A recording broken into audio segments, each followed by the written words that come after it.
प्रणाम। एक विनती है आपसे। कहिए राजन। पिछले कई दिनों से मेरे स्वप्न में मेरे पिताश्री आ रहे हैं।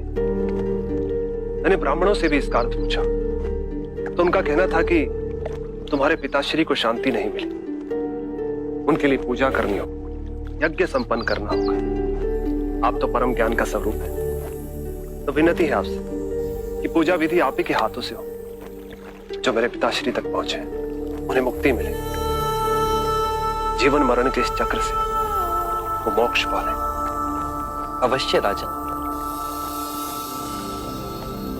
आप मिट्टी के 2 घड़े मंगवाइए, एक में घी भरवाइए और एक घड़े में कंकड़ पत्थर भरवाइए, और उन दोनों घड़ों के मुंह कपड़े से बंधवा दीजिए और उन्हें लेकर नदी के तट पर आइए। मैं वहीं आपकी प्रतीक्षा करूंगा। मैं भी इसका प्रबंध करता हूं महाराज।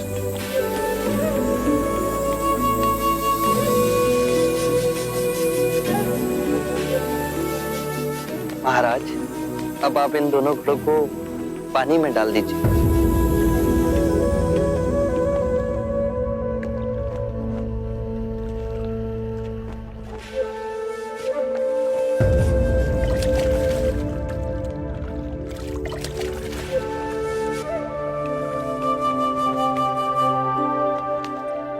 महाराज, अब इन दोनों घड़ों को आप तोड़ दीजिए।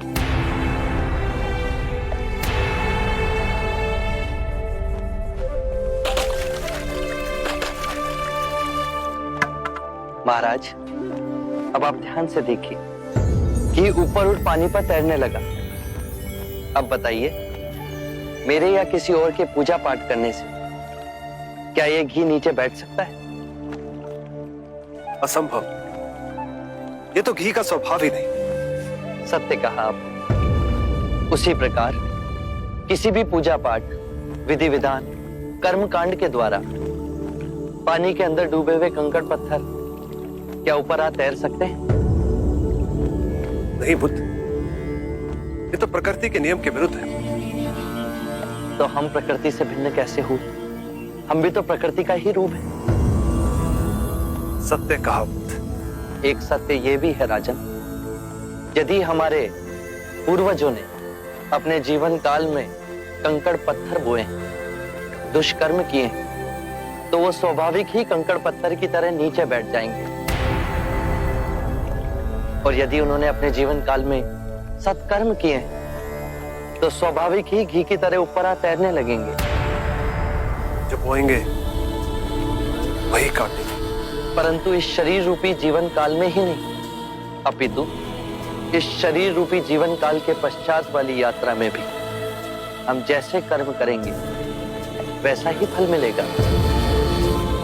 अब बताइए, इस प्रकृति के नियम को कोई पूजा पाठ, कर्म कांड, विधि विधान, यज्ञ हवन मिटा सकता है? राजन, मैं भी इसको नहीं बदल सकता। केवल अच्छे कर्म ही मनुष्य की मुक्ति का द्वार खोलेंगे।